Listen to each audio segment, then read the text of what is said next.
Hello বন্ধুরা, আমি আবারও চলে এসেছি একটা নতুন গল্প নিয়ে। গল্পের নাম এক টুকরো রুটি। শীতের এক সকাল, কুয়াশায় ঢাকা গ্রাম।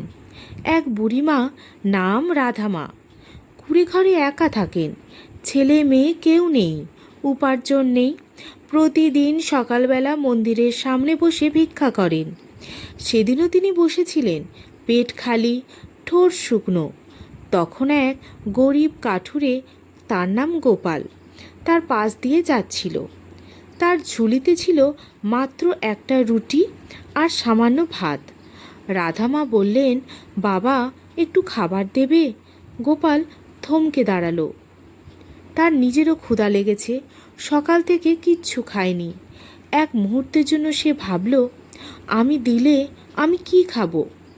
তারপর নিজের বুকের ভেতর থেকে একটা আওয়াজ এলো, তুমি ভাগ করলে ঈশ্বর আরও দেবে। সে তার ঝুলির ভেতর থেকে রুটিটার অর্ধেক ছিঁড়ে বুড়িমায়ের হাতে দিল। রাধামার চোখে জল নিয়ে বললেন, তুমি জানো না, তুমি আমার আজকের প্রভু। গোপাল লজ্জায় মাথা নিচু করল, বলল, আমি শুধু মানুষ হিসেবে যা করা উচিত তাই করেছি। গোপাল যখন ঘরে ফিরছিল, তখন হঠাৎ আকাশে কালো মেঘে জমল। বজ্রপাতের শব্দে সে ভয় পেয়ে একটা গাছের নিচে দাঁড়ালো। দেখল ঝোপের ভিতরে কেউ কাঁদছে, একটা ছোট ছেলে, বৃষ্টিতে ভিজে গেছে।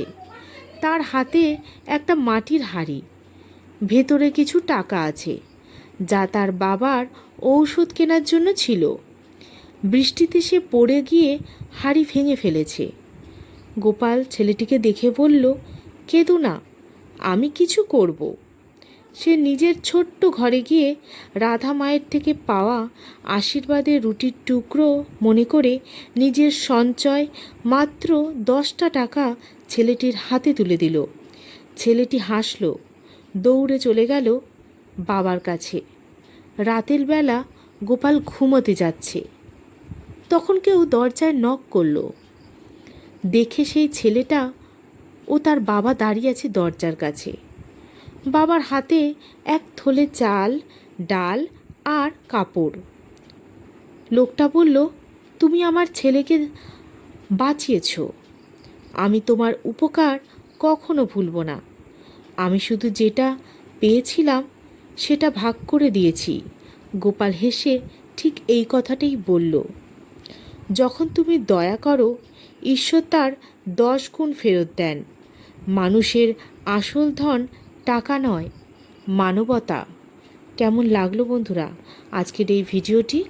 ভালো লাগলে অবশ্যই লাইক, কমেন্ট, সাবস্ক্রাইব করতে তোমরা কিন্তু ভুলো না, আর অবশ্যই শেয়ার করো।